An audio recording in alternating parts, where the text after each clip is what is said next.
ছবিটা দেখেই বোঝা যাচ্ছে এটা আমাদের পিটুইটারি গ্ল্যান্ড। আর এই পিটুইটারি গ্ল্যান্ড সে যখন কাজ করে তার সঙ্গে আরেকজন একদম ওতপ্রোতভাবে জড়িত থাকে, সেটা হচ্ছে আমাদের হাইপোথ্যালামাস।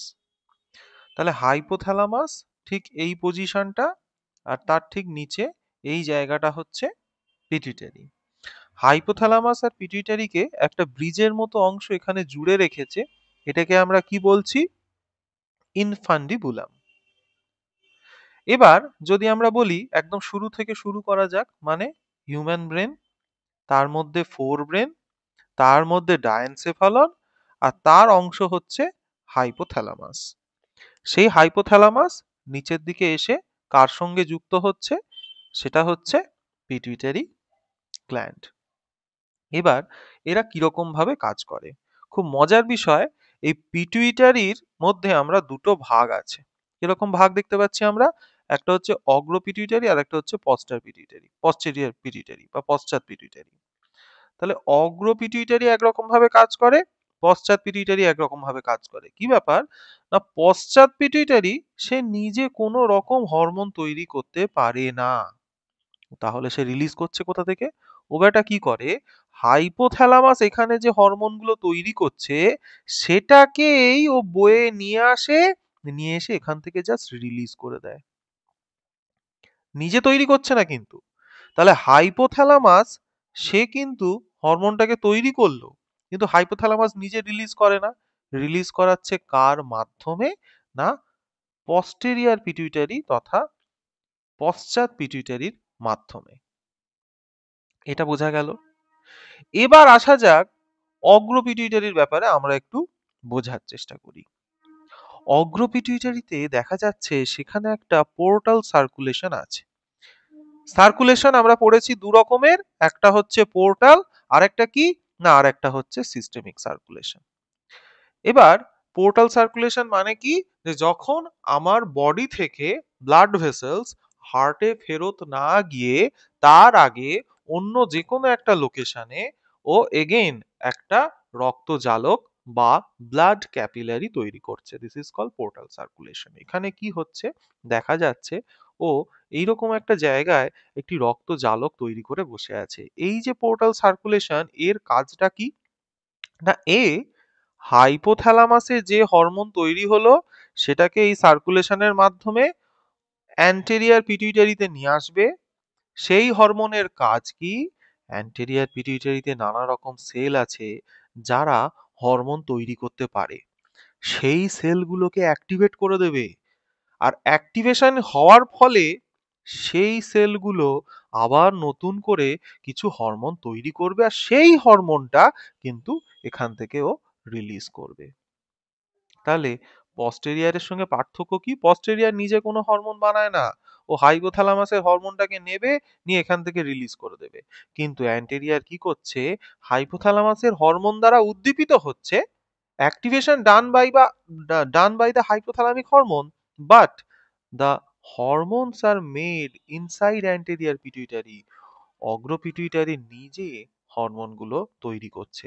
এইখানে আমরা একটু দেখে নিই কি কি লেখা রয়েছে। The pars distalis region of pituitary commonly called anterior pituitary. অগ্র পিটুইটারির আরেক নাম পার্স ডিস্টালিস। প্রডিউসেস গ্রোথ হরমোন, যেটাকে আমরা জিএইচ বলছি, prolactin PRL, thyroid stimulating hormone, যেটাকে আমরা টিএসএইচ বলছি, যার প্রভাবে পরবর্তীকালে আমাদের থাইরয়েড গ্ল্যান্ড টি3 অ্যান্ড টি4 হরমোনকে তৈরি করে। তাহলে এই হচ্ছে সেই আমাদের থাইরয়েড স্টিমুলেটিং হরমোন, যেটা হচ্ছে টিএসএইচ। তারপর এসিটিএইচ পাচ্ছি, এলএইচ পাচ্ছি, এফএসএইচ পাচ্ছি, ফলিকলকে স্টিমুলেট করছে, নানা রকম হরমোন আমরা পেয়ে যাচ্ছি। এই সবই কিন্তু আমার অ্যান্টেরিয়ার পিটুইটারি বা পার্স ডিস্টালিস সে বানালো। আর একটা জিনিস বলি, অগ্র পিটুইটারি পশ্চাৎ পিটুইটারি দুজনের মাঝখানের এই জায়গাটা এই যে বর্ডার রিজিয়ন, এটাকে বলা হয় পার্স ইন্টারমিডিয়া। এও কিন্তু একটা হরমোন রিলিজ করে, তার নাম হচ্ছে মেলানোসাইট স্টিমুলেটিং হরমোন। কি নাম? Melanocyte stimulating hormone. কে রিলিজ করছে? না অগ্র না পশ্চাৎ, এই মাঝখানে যে রয়েছে, যার নাম হচ্ছে পার্স ইন্টারমিডিয়া। আর ঠিক এরপরে আমরা ফাইনালি চলে আসছি কোথায়? না posterior pituitary তে। However, in human, the pars intermedia is almost merged with pars distalis. এই pars intermedia টা almost pars distalis এর সঙ্গে মার্জ হয়ে রয়েছে, অলমোস্ট যুক্ত হয়ে রয়েছে পার্স ডিস্টালিসের সঙ্গে পার্স ইন্টারমিডিয়াটা। যাই হোক, কিন্তু এইবার যখন আমরা পস্টেরিয়ার পিটুইটারিতে আসবো, এখানে একটা নতুন জিনিস দেখতে পাবো, সেটা হচ্ছে নিউরোহাইপোফাইসিস। নিউরোহাইপোফাইসিসের কনসেপ্টটা কি? যে এমন একটা নিউরাল কানেকশন যে হাইপোথ্যালামাসের দ্বারা তৈরি হরমোনগুলোকে এই নিউরাল পাথওয়ের মাধ্যমে নিচের দিকে নিয়ে চলে আসে। This is called neurohypophysis. তাহলে এ কি করবে? এ কিন্তু স্টোরও করে রাখতে পারে হরমোনগুলোকে। তাহলে হাইপোথ্যালামাস হরমোন বানালো, নিউরো হাইপোফাইসিস পাথওয়ের মাধ্যমে এ সেই হরমোনটাকে স্টোর করে রাখতে পারে প্রয়োজন মতো, যখন দরকার পড়বে এখান থেকে রিলিজ করে দেবে।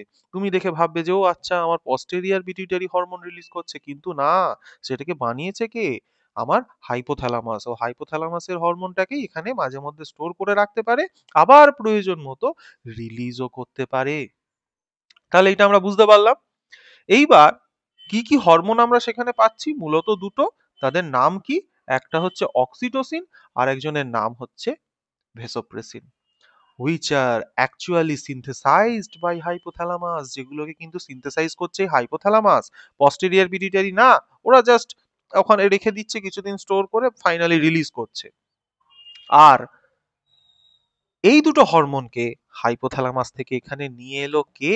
না, আমার এই যে নিউরো হাইপোফাইসিয়াল যে স্ট্রাকচার রয়েছে, সেই কিন্তু নিয়ে এসছে। ভালো করে দেখতে গেলে আমরা এখানে দেখব যে নিউরনটার এই যে সাইটন অংশ বা কোষ দেহ, সেটা রয়েছে হাইপোথ্যালামাসে, আর তারপরে তার অ্যাক্সনটা কিন্তু পস্টেরিয়ার পিটুইটারি। তার ফলে এখানে একটা হরমোন তৈরি হলো, এই পথ দিয়ে সে নিউরো হাইপোফাইসিয়াল পাথওয়ের মাধ্যমে হরমোনটা এখানে নিয়ে এলো, নিয়ে এসে পস্টেরিয়ার পিটুইটারি থেকে ওখান থেকেও রিলিজ করলো। বোঝা গেল? এই ছিল আমাদের পিটুইটারির সমস্ত গল্প।